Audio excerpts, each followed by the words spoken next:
سے نہیں کہا کہ ہمیں پیدا کرو پھر ہم اللہ کا شکر کیوں ادا کریں. بالکل یہی سوال میں نے غامدی صاحب سے بھی کیا تھا, انہوں نے اس کا جواب دیا, اور پھر اس میں نے کچھ ویلیو ایڈیشن بھی کی تھی. میری یوٹیوب کے پر آپ ویڈیو دیکھ لیں, اللہ نے مجھے میری مرضی کے بغیر کیوں پیدا کیا. اس ٹائٹل سے بھی ہے اور اس ٹائٹل سے بھی ہے, غامدی صاحب سے اللہ کے متعلق ایک مشکل سوال. تو اس کا لاجیکل آنسر دیتے ہیں ہم. قرآن اس کا جو آنسر دیتا ہے وہ تو دو ٹوک ہے. لا يسأل عما يفعل وهم يسألون. اللہ کو کوئی پوچھ نہیں سکتا کہ اللہ نے یہ کام کیوں کیا, وہ ہر ایک کو پوچھ سکتے ہیں کیونکہ وہ کریٹر ہے. اللہ نے تو اس سوال کو بین کیا ہے. اس کا جواب یہی ہے کہ جو اللہ کی مرضی. اچھا اب آ جائیں لاجیکلی, چونکہ پورے قرآن کا ایک مقدمہ ہے نا, اللہ کا شکر میں کیوں ادا کروں. اس لیے میرے بھائی, آج بھی اگر آپ کو کوئی یہ آفر کرے, پہلے تو چھوڑ دیں کہ تم اپنی 50-60 سال کی زندگی میں بس یہ ایک موٹی موٹی چیزوں کا خیال رکھ لو, روزانہ 5 وقت کی نماز ہے, رزق حلال اور حرام میں فرق کرنا ہے, شریعت کی چند ایک پابندیاں ہیں, سیکس ڈسپلن ہے جس میں ہمارا ہی فائدہ ہے کہ ہم کوڑ کوڑ کے زندگی نہ گزاریں, ایک ہارمونی کے ساتھ زندگی گزاریں. تو پھر ہمیشہ کی زندگی تمہیں دوں گا جس میں تمہیں موت نہیں آئے گی, کوئی پریشانی نہیں آئے گی, کوئی بڑھاپا نہیں آئے گا, اور تمہاری مرضی کی زندگی ہوگی. یہاں تو تم 5 مرلے کے پلاٹ کی خاطر ذلیل ہوتے ہو, اور وہاں پہ سب سے آخر میں جو دوزخ سے نکال کے جنت میں جانے والا جنتی ہے, بخاری مسلم میں آیا, اسے بھی اس پلانٹ ارتھ سے 10 گنا بڑی جنت دی جائے گی. پلانٹ ارتھ جس کا صرف سرکمفرنس ہی 40,000 کلومیٹر ہے, یعنی آپ یہاں سے چلیں نا تو 40,000 کلومیٹر کے بعد آپ واپس یہاں پہنچتے ہیں. اس سے 10 گنا بڑی جنت سب سے چھوٹے جنتی کو ملے گی جس نے آخر میں جنت میں داخل ہونا ہے اپنا لاکھوں سال کا عذاب بھگت کے, اور جس نے بغیر حساب و کتاب کے جنت میں جانا ہے, یا جس کی نیکیاں اس کے گناہوں پر حاوی ہوں گی اس نے جانا ہے, اس کی تو جنت کا کوئی امیجن نہیں. تو میرا خیال ہے دنیا میں کوئی انسان نہیں جو یہ آفر قبول نہ کرے, کیونکہ انسان کی دل میں جو اللہ نے شہوات کی اٹریکشن اور محبت رکھ دی ہے وہ اس کی متقاضی ہے کہ وہ اپنی اس ٹیسٹ کو ختم نہیں کرنا چاہتا. کس کی خواہش ہے کہ وہ اچھا کھانا نہ کھائے اور ہمیشہ کھاتا رہے مرتے دم تک؟ دنیا میں تو پاسبل نہیں ہے. کھانا پینا چھوٹ جاتا ہے, بیماریاں ہو جائیں تو خریدنے کی قوت کے باوجود آپ کھا پی نہیں سکتے. دنیا میں ارب پتی لوگ ہیں جو نمک مرچ والا کھانا بھی نہیں کھا سکتے, معدہ اجازت نہیں دیتا. اللہ نے سب کو بیلنس رکھا ہوا ہے, کسی کو ایک معاملے میں اوپر کیا تو دوسری طرف سے اس کی آواز نکال دی ہے.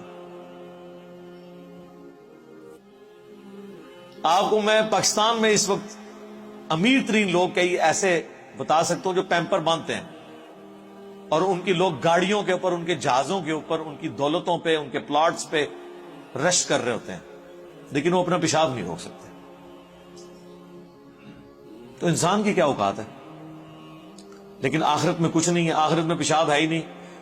صحیح مسلم کا آپ جنت والا چیپٹر پڑھ لیں, اور مشکات شریف میں آپ کو 30 جلد میں جنت سے متعلق ساری احادیث بخاری, مسلم, ابو داؤد, ترمذی, نسائی, ابن ماجہ, باقی کتابوں سے ملیں گی کہ جنت میں خوشبودار ڈکار آئے گی اور کھانا ہضم. پیشاب کرنے کی جو تکلیف ہے نا, یہ بھی نہیں انسان کو اٹھانی پڑے گی, کیونکہ جنت میں تکلیفیں آئی نہیں ہیں. اور جنت میں آپ کا پیٹ کا بھرنا نہ بھرنا یہ آپ کی مرضی سے ہے. آپ لذت کے لیے کھائیں گے. دنیا میں تو آپ لذت والی چیز تھوڑی دیر کھائیں تو پھر پیٹ جواب دے جاتا ہے. نہیں, جنت کی کسی نعمت کو فنا نہیں ہے. آم توڑ کے کھائیں گے پھر آم دوبارہ اگ جائے گا اسی وقت ہی, کسی چیز نے ختم نہیں ہونا. اتنی بڑی بڑی نے. اور سب سے بڑی بات, کن فیکون جو اللہ کی کوالٹی ہے وہ کسی درجے میں اللہ تعالیٰ اپنی مخلوق کو اس حوالے سے دے دے گا کہ اس کی خواہشات کی تکمیل ہوگی جنت میں. جو خواہش کرے گا, جو سوچے گا اس کے سامنے آ جائے گا. یہ تو کوالٹی صرف اللہ کی ہے, لیکن انسان کو اللہ تعالیٰ یہ کوالٹی وہاں پہ دے دے گا. تو یہ کتنا سستا سودا ہے, چند سالوں کی زندگی دے کے ہمیشہ کی زندگی حاصل کر لینا. نہ ختم ہونے والی. تو اب مجھے بتائیں اس اللہ کا شکر ادا کرنے کا دل نہیں کرتا کہ جو اکیلا تھا, کسی کو نہ بھی پیدا کرتا, اسے کو پوچھ نہیں سکتا تھا, اس کا پہلا احسان کہ اس نے پیدا کیا, اس کے بعد ایک آفر رکھی, اتنی زبردست قسم کی آفر. ہونا تو چاہیے تھا 1 ارب سال کی زندگی کے لیے 1 کروڑ سال تو یہاں مشقت کروائی جاتی دنیا میں, لیکن اس نے چند سال کی مشقت مانگی, اور وہ بھی مشقت نہیں ہے, نارمل لائف ہے, بس صرف لائف کا ڈسپلن ہے, اور ہمیشہ کی زندگی دے دی. تو جو اللہ اکیلا ہونے کے باوجود اپنے ساتھ اتنے لوگوں کو آفر دے کہ آؤ میں تمہیں وہ کوالٹیز دوں گا جو میری کوالٹیز ہیں. موت کسے نہیں آتی؟ اللہ کو. انسان کو بھی موت نہیں آئے گی. دیکھیں نا, یہ تھوڑی بات ہے, دنیا میں موت آنی ہے نا, جنت میں موت نہیں ہے. صحیح بخاری میں حدیث ہے کہ موت کو مینڈے کی شکل میں لا کے جہنم اور جنت کے درمیان ذبح کر دیا جائے گا, اور ندا کی جائے گی جنتیوں مبارک ہو, آج کے بعد تمہیں کبھی موت نہیں آئے گی, بے فکر ہو کے زندگی گزارو. اور جہنمیوں کی حسرت میں اضافہ ہوگا کہ تمہیں بھی موت نہیں آئے گی, تم بھی اس تکلیف میں زندگی گزارو. اللہم لا تجعلنا منہم, اللہم اجرنا من النار, ربنا اصرف عنا عذاب جہنم ان عذابها کان غراما. آمین.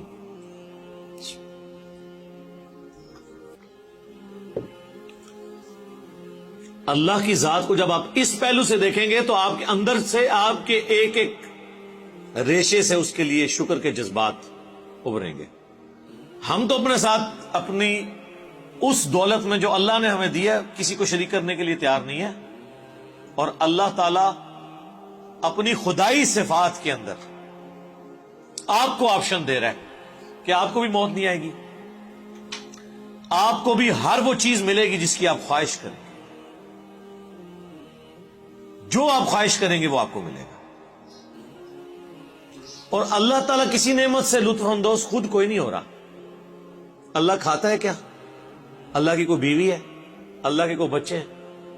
یہ وہ ساری چیزیں جو ہمارے لیے اٹریکشن کا باعث ہیں, اللہ کے لیے ان میں سے کوئی بھی چیز اٹریکشن کا باعث نہیں ہے سوائے ایک چیز کی, اور وہ چیز یہ ہے, حالانکہ اس معاملے میں بھی وہ غنی ہے, لیکن یہ اس کی خواہش ہے کہ بندے, انسان, مخلوقات, جن, فرشتے اس کا شکر کریں, اس کی عبادت کریں, ٹوٹل اوبیڈینس کریں. وما خلقت الجن والانس الا لیعبدون. ہم نے جن اور انسانوں کو فقط اس لیے پیدا کیا کہ وہ ہماری عبادت کریں, ہمیں مانے نہیں, صرف عبادت کریں, اور عبادت کہتے ہیں ٹوٹل اوبیڈینس. تو اس لیے شکر ادا کریں. جی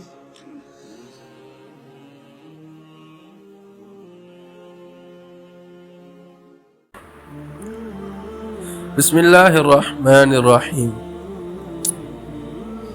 میرے بھائیوں, دوستوں, بزرگوں, آج کل سوشل میڈیا پر ایک سوال بہت عام ہے, جیسے کہ ابھی مرزا صاحب بیان کر رہے تھے کہ لوگ پوچھتے ہیں کہ ہم نے تو اللہ سے نہیں کہا تھا کہ ہمیں پیدا کرو, پھر ہمیں امتحان میں کیوں ڈالا گیا. اسی سوال کے ساتھ لوگ یہ بھی پوچھتے ہیں, اگر اللہ جانتا تھا کہ کون جنت میں جائے گا اور کون جہنم میں, تو پھر پیدا کیوں کیا. اللہ کو ہماری عبادت کی کیا ضرورت ہے؟ اگر ہم سے پوچھا ہی نہیں گیا تو سزا یا جزا کیوں؟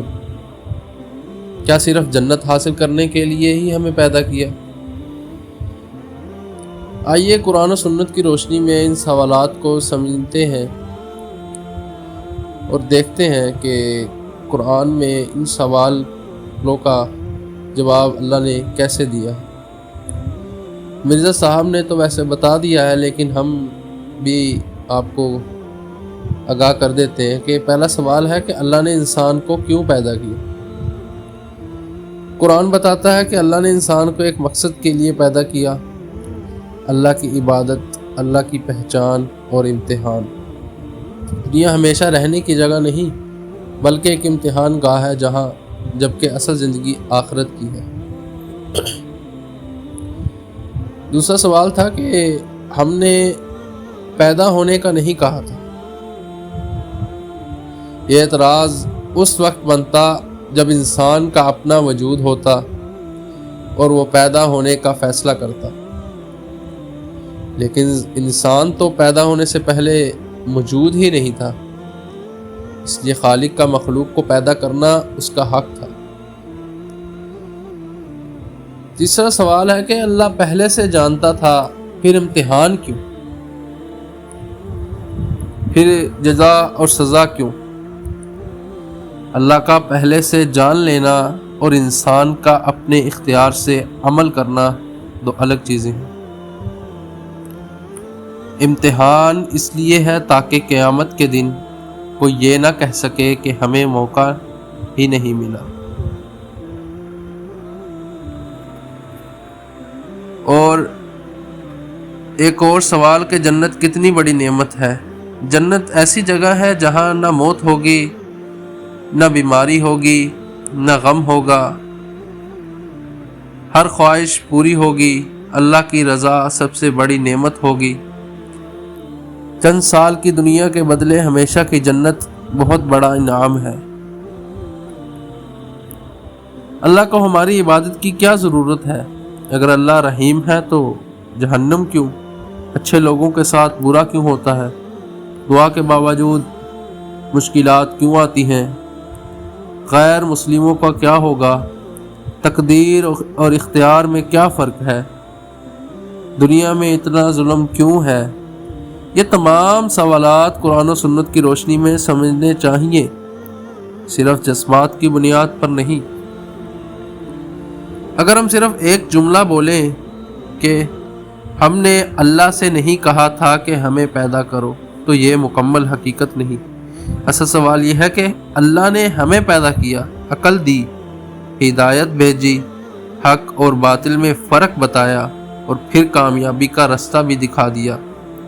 اب فیصلہ ہمارے ہاتھ میں ہے کہ ہم جنت کا راستہ اختیار کرتے ہیں یا اپنی خواہشات کا۔ اللہ کا ہر فیصلہ حکمت پر مبنی اور انسان کی کامیابی اسی میں ہے کہ وہ اپنے رب کو پہچانے، اس کی اطاعت کرے اور ہمیشہ کی جنت حاصل کرے۔ بظاہر یہ ایک سادہ سوال لگتا ہے، لیکن حقیقت میں یہ سوال اللہ کی حکمت، عدل، تخلیق، تقدیر، جنت، جہنم اور انسان کے مقصد زندگی سے جڑا ہوا ہے۔